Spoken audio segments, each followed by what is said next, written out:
Hello guys, আসসালামু আলাইকুম। আমি এখানে কচু নিয়েছি। আজকে দেখাবো কচু রান্না।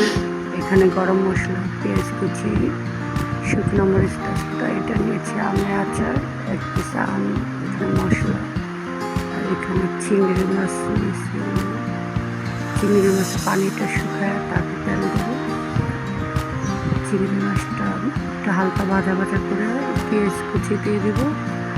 পেঁয়াজ কুচি দিয়ে ওই পেঁয়াজ কুচিটা দেওয়ার পরে পেঁয়াজ কুচিটা একটু হালকা বাদামি কালার করবো, করে ওইটার ভিতরে মশলা দিয়ে দেবো। আমি মশলা দিয়ে একটু পানি দিয়ে মশলাটা ভালো করে কষাবো। কষায় ওইটার ভিতরে আমি কচু দিয়ে দেবো। কচু দেওয়ার পরে তারপর ওইটার ভিতরে আমি আমের আচার দিব।